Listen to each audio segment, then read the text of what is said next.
amigos parantosku Mahada Mangos, balik lagi di Gayakin Movie yang akan melanjutkan part 2 dari serial anime Katekyo Hitman Reborn, di mana part ini akan menceritakan munculnya musuh pertama dari Suna Family.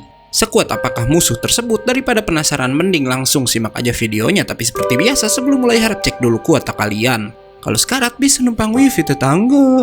Bruh.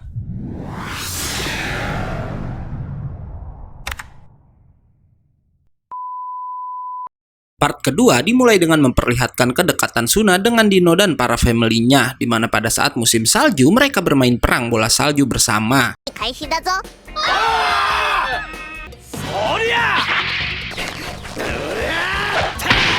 Walau tentu para mafia melakukan permainan dengan berakhir menggunakan senjata-senjata yang berbahaya.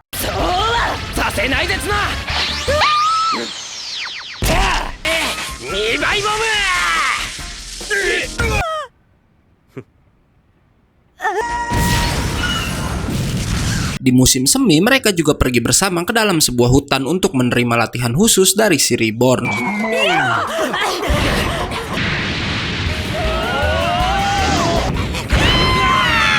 Singkat cerita, setelah latihan selesai, rumah Suna lagi-lagi kedatangan bocil aneh yang langsung so akrab dengan dirinya. Bocah bernama Futa itu lalu berkata jika ia sedang dikejar gerombolan mafia, di mana Futa punya kemampuan khusus melihat dan membaca apapun dengan akurat yang ia tulis di sebuah buku ranking. Bahkan ia bisa membaca kekuatan Suna yang katanya berada di ranking 872. Reborn juga bilang jika buku Futa yang berisi ranking dan informasi kekuatan para mafia bisa dipakai untuk mencari informasi guna mengalahkan lawan, makanya buku itu sedang diincar oleh para mafia. Dan maksud Futa datang pada Suna adalah meminta anak itu melindunginya karena Futa juga bisa membaca jika Suna adalah bos mafia yang nggak punya ambisi dan nggak akan mengincar ranking booknya.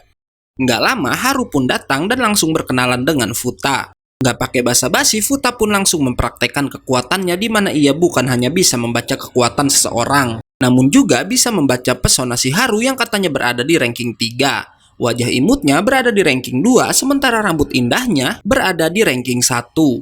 Nggak hanya Haru, ia juga membaca kekuatan serangan meledakan diri si Ipin yang katanya berada di peringkat 36. Sementara serangan Gyoza Fist-nya yang di part kemarin membuat si Suna melayang berada di ranking 116.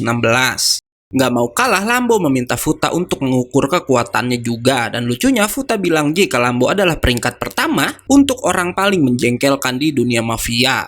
Nggak lama, Hayato juga datang karena mendengar Futa si pembuat ranking ada di rumah Suna. Tanpa Hayato sadari, Yamamoto juga ternyata mengikutinya. Hayato langsung bertanya pada Futa mengenai rankingnya dalam hal seberapa pantas ia menjadi tangan kanan Suna. Futa mulai membaca ranking si Hayato yang katanya Hayato nggak cocok jadi mafia, melainkan lebih cocok jadi seorang pengasuh anak. Futa lalu tersadar dan terlihat lemah karena di luar turun hujan, yang ternyata prediksi ranking si Futa semuanya akan meleset ketika hujan turun. Dan jadi semua yang Futa omongin tadi tentang ranking Suna Family semuanya ngaco guys.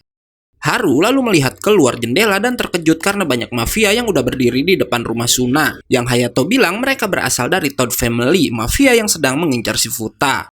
Setelah hujan berhenti, Hayato dan Yamamoto berkata pada Suna jika mereka yang akan melawan para mafia tersebut. Keduanya lalu keluar sambil membawa kasur gulung yang seakan kasur itu berisi tubuh si Futa, membuat mereka dikejar oleh Toad Family. Yang padahal isi kasur itu nggak lain adalah si Haru. Sementara itu, Suna mencoba membawa Futa kabur melalui pintu belakang rumahnya, namun sial si Lambo dan si Ipin membuat Suna terkejut dan berteriak, dan karena itu ia pun ketahuan oleh 3 orang mafia yang berjaga di rumahnya. Suna terus dikejar hingga nggak sengaja melewati seorang pria yang sepertinya memperhatikan si Futa juga. Suna lalu terkepung di sebuah taman bermain, bersamaan dengan itu Futa pun tersadar dan kemudian turun dari gendongan Suna untuk membaca ranking lawannya itu. Kebetulan salah satu mafia yang mengejar mereka adalah bos dari Toad Family. Dan karena itu Futa menggunakan taktik dengan mengadu domba mereka. Yang katanya 2 anak buah itu lebih kuat dari bosnya dan lebih cocok jadi pemimpin Toad Family. Hingga akhirnya si bos yang termakan kata-kata Futa malah menghajar anak buahnya sendiri. Melihat kesempatan itu, Suna pun berniat mengajak Futa melarikan diri. Namun sial, ketiga mafia udah berdamai dan kembali mengepung mereka. Beruntung Reborn datang dan langsung menembak Suna. Hingga dengan mudah Suna bisa mengalahkan ketiga mafia tersebut.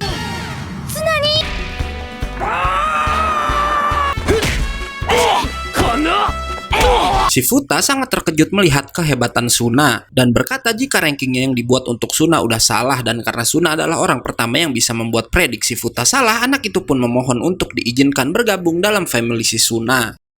Hingga malam harinya di sebuah gedung terlihat jika laki-laki yang memperhatikan Futa tadi melapor pada seorang pemuda jika ia udah berhasil menemukan keberadaan si bocah ranking.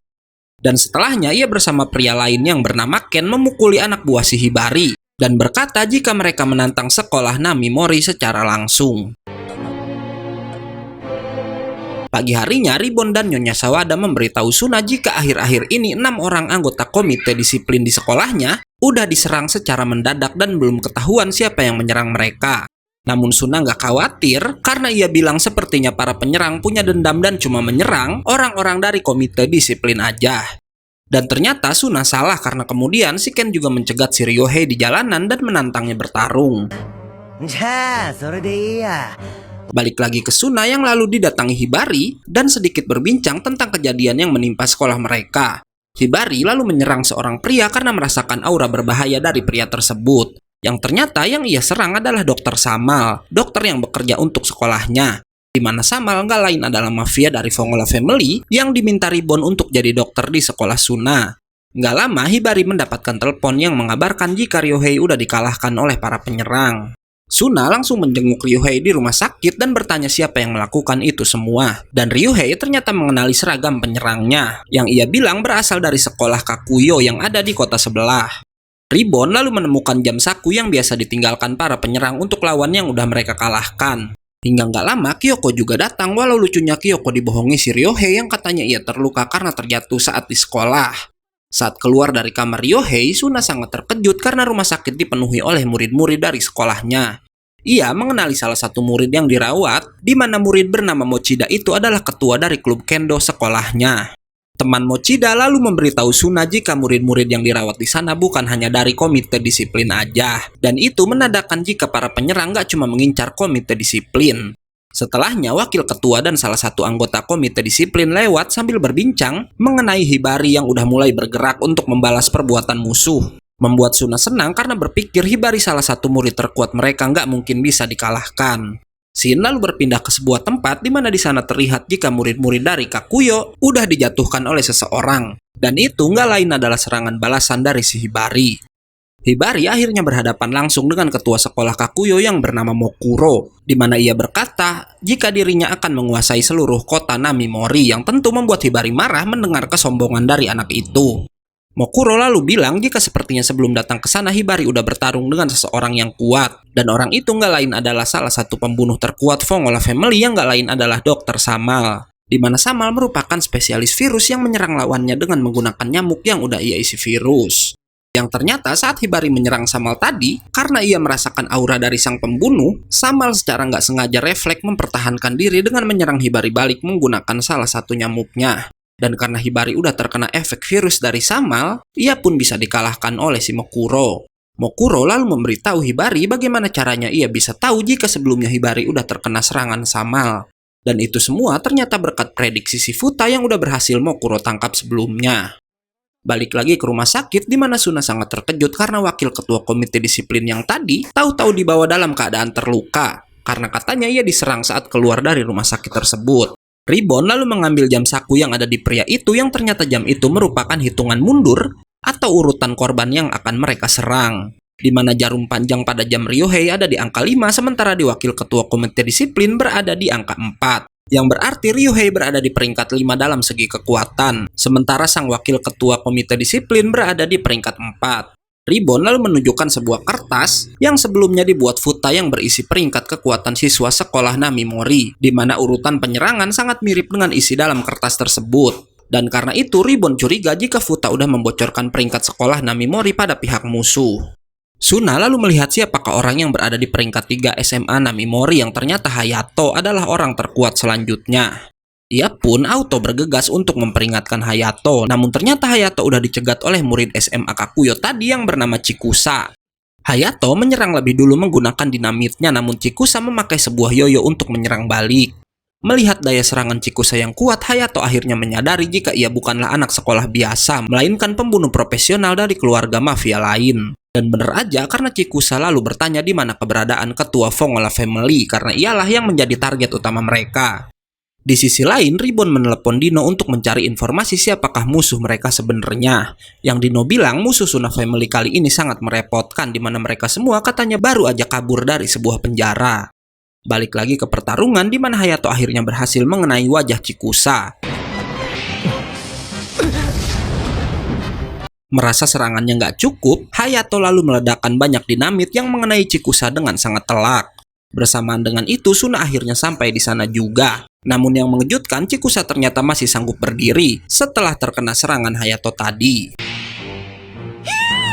Ia auto mengincar Suna, namun Hayato melindungi sang Judaime dengan tubuhnya.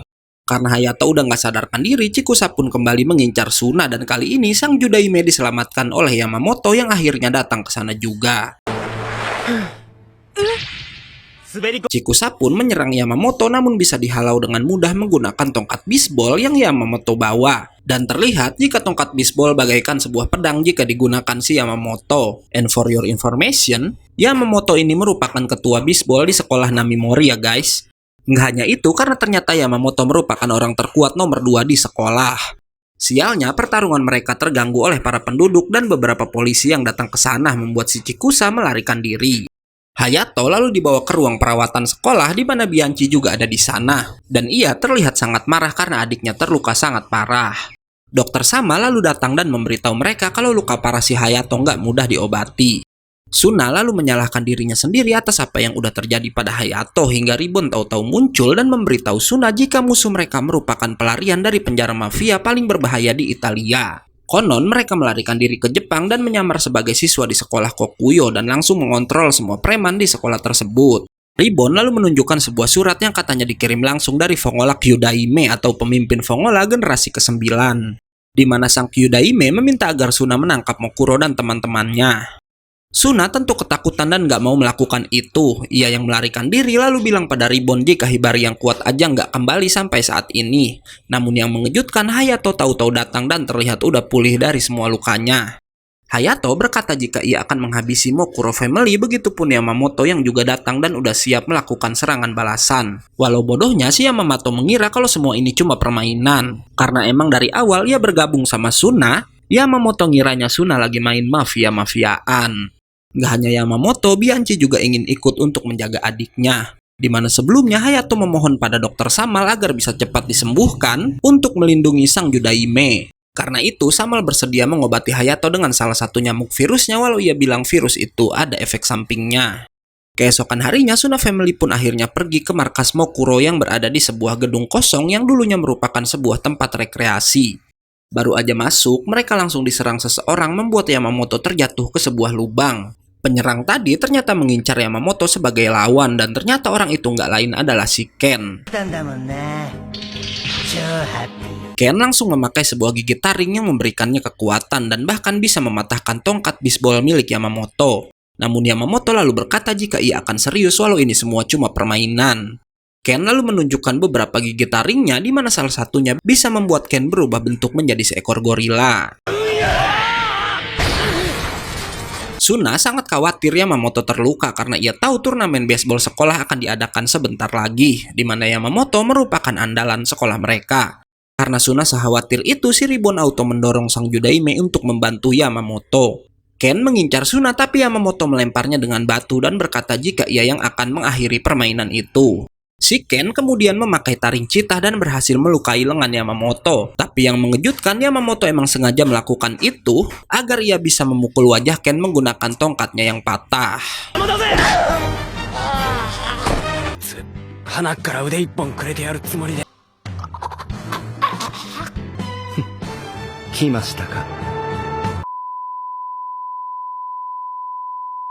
Oke, karena filmnya udah tamat, gue undur dan gak yakin movie pamit. Jangan lupa datang lagi besok untuk tahu anime apa yang akan kita bawakan selanjutnya. Bye-bye.